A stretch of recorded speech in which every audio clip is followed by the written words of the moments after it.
നമസ്കാരം. സഹനത്തിന്റെ ബലിക്കലിൽ സ്ഫുടം ചെയ്തെടുക്കപ്പെട്ട പത്തരമാറ്റുള്ള സംശുദ്ധ സ്വർണത്തിന്റെ മറ്റൊരു പേര് വിശുദ്ധ അൽഫോൻസ. സഹനത്തെ പ്രണയിച്ച ഒരു മനുഷ്യായുസ് മുഴുവൻ സഹനത്തിന്റെ ശരിശയിൽ കിടന്ന ഭാരതത്തിന്റെ ഈ ചെറുപുഷ്പം നമ്മെ പഠിപ്പിക്കുന്നത് വിശ്വാസത്തോടെ സഹിച്ചാൽ സഹനം രക്ഷാകരമാകുമെന്ന സത്യമാണ്. സഹനത്തെ പ്രണയിച്ച വിശുദ്ധയാണ് അൽഫോൻസ. അൽഫോൻസാമയുടെ സഹനത്തിന് അർത്ഥം നൽകിയതോ അവളുടെ വിശ്വാസ ജീവിതവും. വിശ്വാസത്തിന്റെ ദൈവശാസ്ത്രം അൽഫോൻസ പഠിപ്പിച്ചത് സഹനത്തിന്റെ രീതിശാസ്ത്രം ഉപയോഗിച്ചായിരുന്നു. സ്വന്തം ജീവിതമാകുന്ന കുരിശ് വിശ്വാസത്തോടെ ചുമന്ന അൽഫോൻസാമയും ക്രൂശിതയായി. സഹനങ്ങളായിരുന്നു ആ ജീവിതത്തിലെ ഗാഗുൽത്ത. രോഗങ്ങളായിരുന്നു അവളുടെ മരക്കുരിശ്.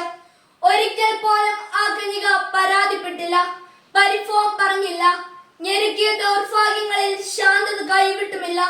സഹനങ്ങളിലൂടെ അവൾ ക്രിസ്തുവിനെ അന്വേഷിക്കുകയായിരുന്നു, സ്നേഹിക്കുകയായിരുന്നു.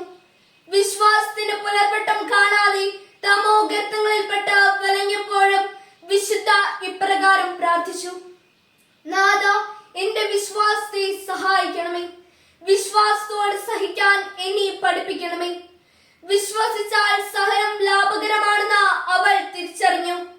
പാനപാത്രം വെച്ച് നീട്ടുന്ന ദൈവം അത് എടുത്തു മാറ്റില്ലെന്നും എന്നാൽ സഹായത്തിന് മാലാഖയെ തരുമെന്നും അവൾ വിശ്വസിച്ചു. വിശ്വാസത്തിന്റെ ഒരു പടി കൂടി കടന്ന് സ്നേഹത്തിലൂടെ സഹനത്തെ അൽഫോൻസ മഹത്വമണിയിച്ചു.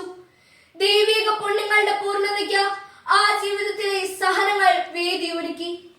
സ്നേഹമുള്ളവരെ, നമ്മളൊക്കെ പല വിധത്തിൽ സഹിക്കുന്നവരാണ്, കുരിശിൽ കിടക്കുന്നവരാണ്. ഈ ലോകമെന്ന ഗാഗുൽത്തായിൽ ധാരാളം കുരിശുകൾ നാട്ടപ്പെട്ടിട്ടുണ്ട്. രോഗങ്ങളുടെ കുരിശുകളാകാം, ബലഹീനതയുടേതാകാം, സാമ്പത്തിക ബാധ്യതകളുടേതാവാം, ഒറ്റപ്പെടലിന്റെ നൊമ്പരങ്ങളാവാം. ഇവയെല്ലാം വിശ്വാസത്തോടെ സ്വീകരിക്കുമ്പോൾ, ഇവയ്ക്കൊക്കെ അർത്ഥമുണ്ടെന്ന് തിരിച്ചറിയുമ്പോൾ കാഴ്ചപ്പാടുകൾ മാറും. സഹനത്തിന്റെ തീച്ചൂളയിൽ ശുദ്ധി ചെയ്യപ്പെടുന്ന കർത്താവിന് സ്വീകാര്യരായ മനുഷ്യരാകാം നമുക്ക്. ഭാരം കുറിക്കണമേ എന്നല്ല, തോളിന്റെ ബലം കൂട്ടണമേ എന്നതാവണം നമ്മുടെ പ്രാർത്ഥന. ഏവർക്കും വിശുദ്ധ അൽഫോൻസാമയുടെ തിരുനാൾ മംഗളങ്ങൾ നേരുന്നു. നന്ദി, നമസ്കാരം.